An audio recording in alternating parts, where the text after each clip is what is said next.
প্ৰতিবাদ কৰাৰ বাবে চাকৰি হেৰুৱালে প্ৰায় ৬৪ গৰাকী প্ৰবক্তাই যেটো নিজৰ প্ৰাপ্য অধিকাৰ বিচাৰি প্ৰতিবাদ কৰিছিল প্ৰবক্তা কেগৰাকী আৰু তাৰ পাছতে প্ৰতিবাদ কৰি চাকৰি হেৰুৱালে প্ৰায় ৬৪ গৰাকী প্ৰবক্তাই ইয়াৰ দৃশ্যাংশ দেখুৱাইছো এই ঘটনাই তীব্ৰ প্ৰতিক্ৰিয়াৰ সৃষ্টি কৰিছে কিয়নো প্ৰতিবাদ কৰিছিল নিজৰ প্ৰাপ্য অধিকাৰ বিচাৰি আৰু তাৰ পাছতে প্ৰতিবাদ কৰাৰ বাবে চাকৰি হেৰুৱাইছে এই ৬৪ গৰাকী প্ৰবক্তাই বিগত 23 দিন ধৰি যেহেতু প্ৰাপ্য অধিকাৰ বিচাৰি প্ৰতিবাদ কৰিছিল সদৌ অসম পলিটেকনিক প্ৰতিষ্ঠাপক প্ৰবক্তাই আৰু তাৰ পাছতে প্ৰতিবাদ কৰাৰ বাবে চাকৰি হেৰুৱালে এই ৬৪ গৰাকী প্ৰবক্তাই কিন্তু তেওঁলোকক যেহেতু বিগত 23 দিন ধৰি প্ৰাপ্য অধিকাৰ বিচাৰি প্ৰতিবাদ কৰিছিল সদৌ অসম পলিটেকনিক প্ৰতিষ্ঠাপক প্ৰবক্তাই কিন্তু তেওঁলোকক অধিকাৰ দিয়াৰ পৰিৱৰ্তে শিক্ষা বিভাগে চাকৰি কাঢ়ি ল'লে ৬৪ গৰাকী প্ৰবক্তাৰ আৰু সোমবাৰে নিশা প্ৰতিবাদকাৰী প্ৰবক্তাসকললৈ অব্যাহতি পত্ৰ প্ৰেৰণ কৰিলে শিক্ষা বিভাগে আৰু এই ঘটনাক লৈ তীব্ৰ প্ৰতিক্ৰিয়াৰ সৃষ্টি হৈছে কিয়নো প্ৰতিবাদ কৰাৰ বাবে চাকৰি হেৰুৱাইছে প্ৰায় ৬৪ গৰাকী প্ৰবক্তাই কিয়নো বিগত 23 দিন ধৰি যিটো প্ৰাপ্য অধিকাৰ বিচাৰি প্ৰতিবাদ কৰিছিলে সদৌ অসম পলিটেকনিক প্ৰতিষ্ঠাপক প্ৰবক্তাই কিন্তু তেওঁলোকক অধিকাৰ দিয়াৰ পৰিৱৰ্তে শিক্ষা বিভাগে চাকৰি কাঢ়ি লৈছে ৬৪ গৰাকী প্ৰবক্তাৰ সোমবাৰে নিশা প্ৰতিবাদকাৰী প্ৰবক্তাসকললৈ অব্যাহতি পত্ৰ প্ৰেৰণ কৰিছে শিক্ষা বিভাগে আৰু শিক্ষা বিভাগৰ এই কাণ্ডক লৈ এতিয়া তীব্ৰ প্ৰতিক্ৰিয়াৰ সৃষ্টি হৈছে কিয়নো যেহেতু নিজৰ প্ৰাপ্য অধিকাৰ বিচাৰি প্ৰতিবাদ কৰিছিলে সদৌ অসম পলিটেকনিক প্ৰতিষ্ঠাপক প্ৰবক্তাসকলে কিন্তু তেওঁলোকক সেই অধিকাৰ দিয়াৰ পৰিৱৰ্তে বা সেই বিষয় সন্দৰ্ভত চিন্তা চৰ্চা কৰাৰ পৰিৱৰ্তে শিক্ষা বিভাগে চাকৰি কাঢ়ি লৈছে ৬৪ গৰাকী প্ৰবক্তাৰ অব্যাহতি পত্ৰ প্ৰেৰণ কৰিছে সেই প্ৰতিবাদকাৰী প্ৰবক্তাসকললৈ শিক্ষা বিভাগে আৰু শিক্ষা বিভাগৰ এই কাণ্ডক লৈ এতিয়া বিভিন্নজনে প্ৰতিক্ৰিয়া ব্যক্ত কৰিছে চাওক আজি 23 দিন হৈ গ'ল আমি সদৌ অসম প্ৰতিষ্ঠাপক পলিটেকনিক প্ৰবক্তা সংগঠনৰ পৰা আমি আহিছোঁ আমাৰ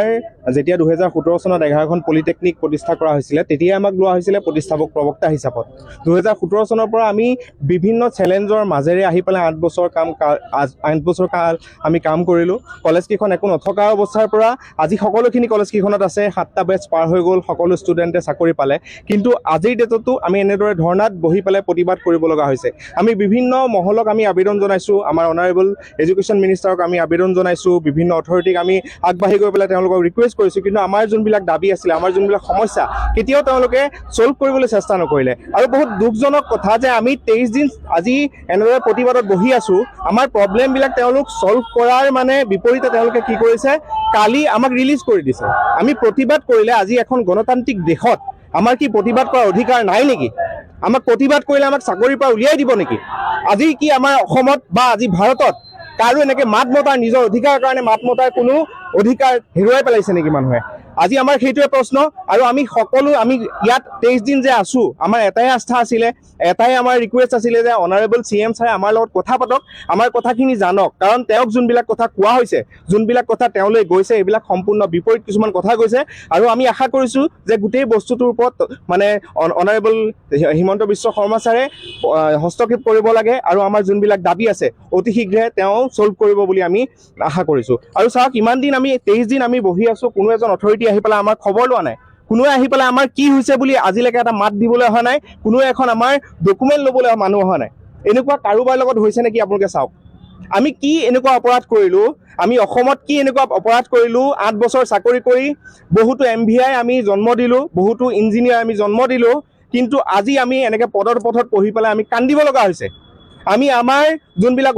অধিকাৰৰ কথা কোৱাৰ কাৰণে আমাক চাকৰিৰ পৰা উলিয়াই দিছে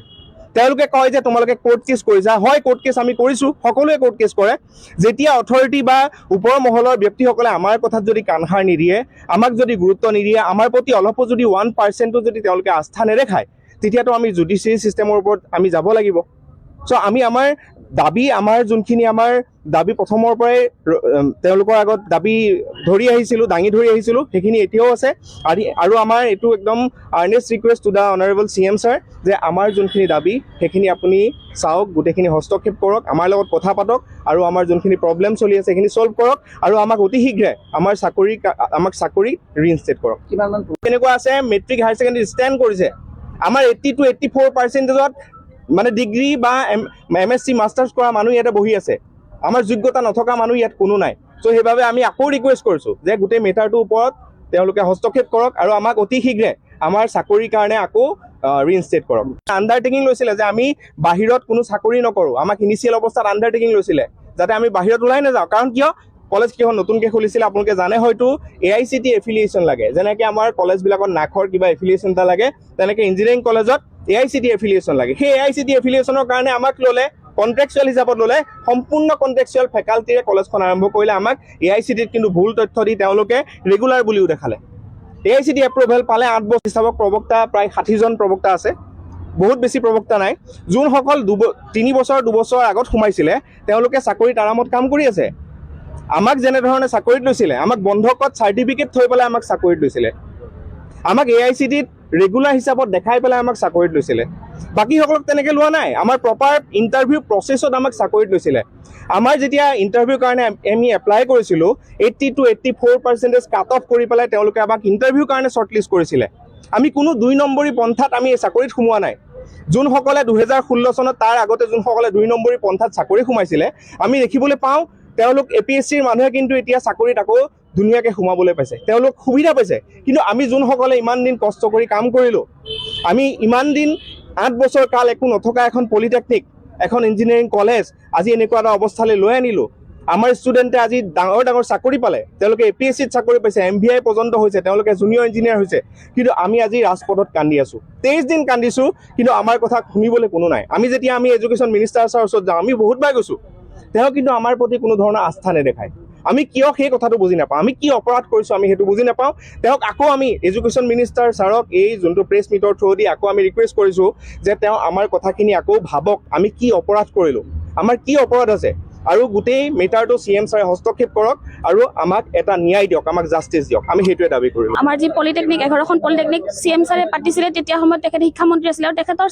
এটা সপোন আছিলে যে আমাৰ যি কাৰিকৰী শিক্ষা বিভাগ বা যিটো স্কিল আমাৰ ডেভেলপমেণ্ট কৰিবলৈ বিচাৰিছে তাৰ বাবে ছাৰে ভালেখিনিও সপোন পুহিছিল আৰু সেই সপোনত আমি ছাৰৰ এটা অংশ হিচাপে আমি কৰিছিলোঁ। আজি সেই অংশটোকে যদি কাটি পেলাব ওলাইছে ছাৰে, তেতিয়াহ'লে ছাৰে এবাৰ হ'লে আমাক ভাবিব লাগিব, কাৰণ ছাৰৰে অংশ কাটিব ওলাইছে, ছাৰৰ সপোনৰ এটা অংশ কাটিব ওলাইছে। আমি ছাৰক কৰজোৰে অনুৰোধ জনাইছোঁ যে ছাৰে একমাত্ৰ আমাৰ ভৰসা, আস্থা, আৰু আন কাৰো ওপৰত আমি ইমান আস্থা ৰখা নাই। একমাত্ৰ CM ছাৰৰ মুখলৈ চাই আজি আমি 23 দিন বিনা বেতনে ইমান কষ্টত ইয়াত আহি আছোঁ। 23 দিন ধেমালি নহয়। মই এজনী ফিমেল ফেকাল্টি হিচাপে মোৰো বহুত কষ্ট হয়, কিন্তু মোৰ লগত এওঁলোকৰো বহুত কষ্ট হয়। বহুত আমাৰ ফিমেল ফেকাল্টি আছে যাৰ শাৰীৰিক মানসিকভাৱে আমি ভাঙি পৰিছোঁ, তথাপি আমি আহিছোঁ কাৰণ এজন মানুহৰ বাবে, সেইজন হৈছে আমাৰ CM ছাৰ। CM ছাৰে আমাক চাবই লাগিব।